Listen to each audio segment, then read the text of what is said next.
Welcome to an episode of No Script News. And today I had the sunlight coming in. It's giving me that natural vitamin D. For those of you that don't know what No Script News is, I wake up, have a cup of coffee, check out the news, and see what's interesting to me so I can regurgitate to you. Now, like I said, I don't cover all the boring shit because if it's boring me, it's definitely gonna bore you. But today I woke up to tremendous news. Mario has a brand new game. Nintendo just announced Paper Mario Origami. Now, I was gonna stay away from Twitter today because sometimes it gets too raw in there and you gotta step away. But today when I logged on, it was all full of Mario. And it looks pretty sweet. The thing I like about Nintendo, and I hate about all other companies, is that Nintendo, when they announce a game, it's pretty much almost ready to come out. This game, Paper Mario Origami, will be releasing in July, in 2 months, not in 5 years.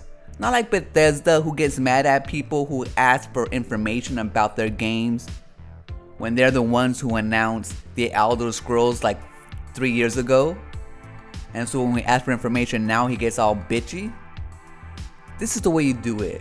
You follow Nintendo's lead. You work on the game quietly and only show things when it's pretty much ready to go, man. Don't build all this hype that lasts for 5 freaking years. Because when the game finally comes, there's no way that the hype is gonna meet our expectation. But see, Nintendo, they have it down because not only do they deliver great games, they give it to us in a reasonable amount of time.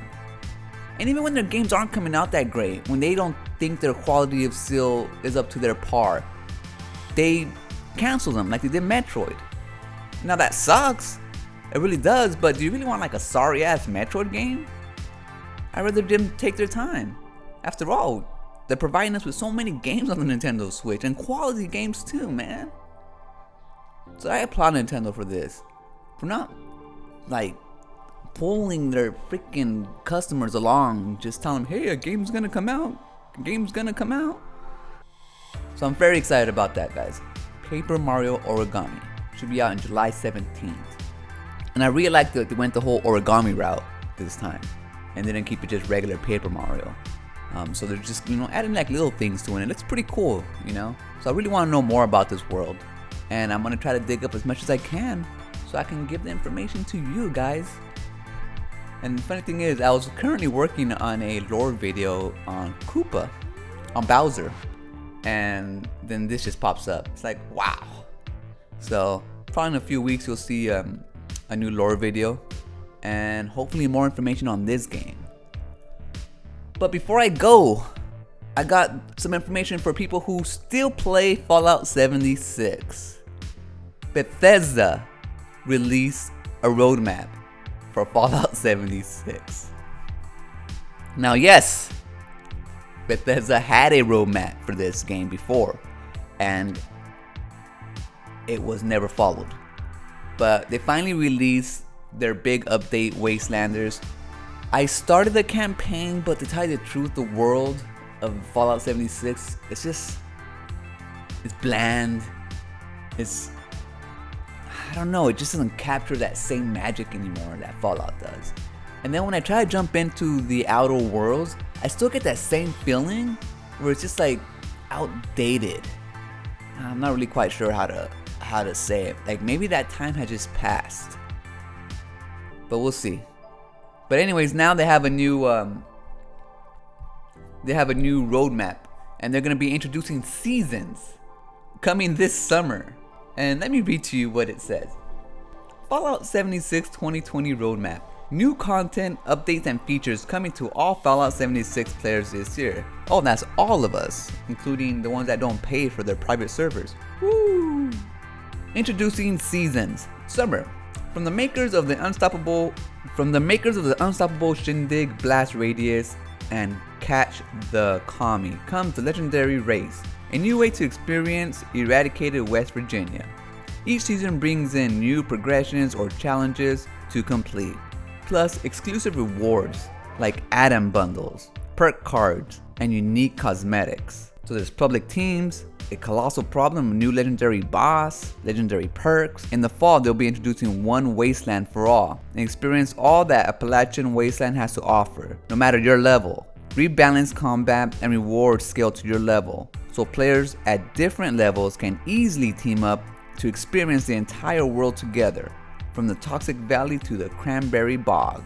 So you have Daily Ops, Still Dawn, then in Season 3, Fractured Steel in the winter. Later this year, the Brotherhood of Steel returns to Appalachian in search of new technology. The continuation of the story are started in Still Dawn and will introduce new NPCs, quests, and companions to the West Virginia Wasteland. Now, these seasons probably should have been in the game from the get-go.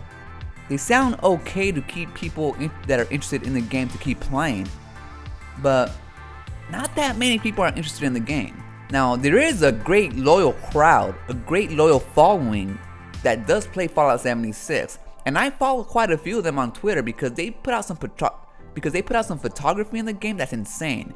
Now, I plan on buying a certain print from a video game player who takes photography in Fallout 76. I mean, her images are pretty magical. Now, sure, I can probably go in the game and capture those images, but that would take me time and effort, and I'll have to actually play the game.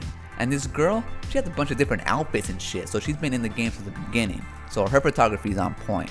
And in fact, I should have it back here within a few months. I gotta pick the right picture first, and then I'm not sure how the whole payment process is gonna be, and am I gonna have to frame it myself, which I will. But you know, I want to make sure she signs it, make sure they're limited edition. Now, she's not a professional photographer, or she don't really sell her prints, but she's willing to make an exception, or at least start now. So I guess we'll see. And that's Wasteland for you guys. Me, I'm not gonna jump in. I don't have time for that shit. I seriously did. I try download it, but nah, man. Like, I go in, I get bored. I don't know what it is. I just get bored. So I guess that's it for Fallout 76 for me. The thing about me though, just because I don't like a game or the game isn't specifically for me, doesn't mean I can't appreciate it for what it is. And there's a lot of gamers out there that just hate video games. Like, what's wrong with you? They hate video games, the people that make them, the companies that make them, like everything. They have nothing to do but critique.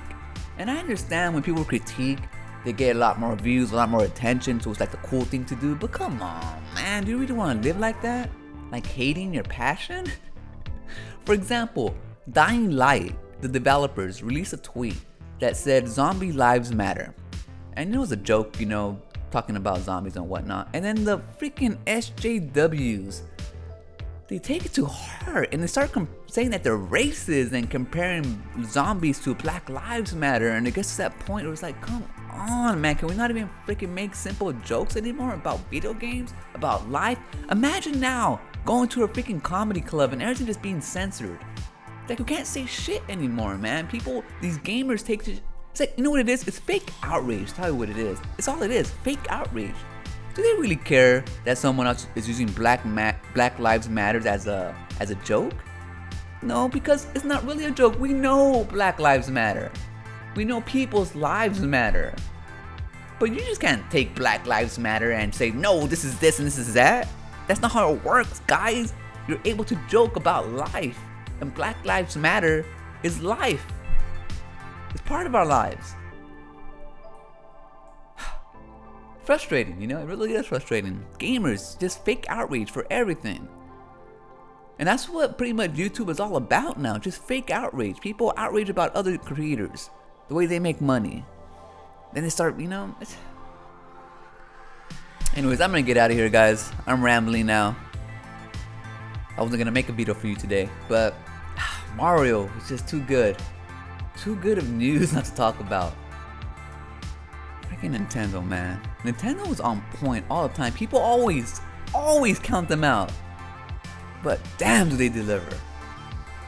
That's gonna do it for this episode of No Script News. Remember, when shit's the fan, run.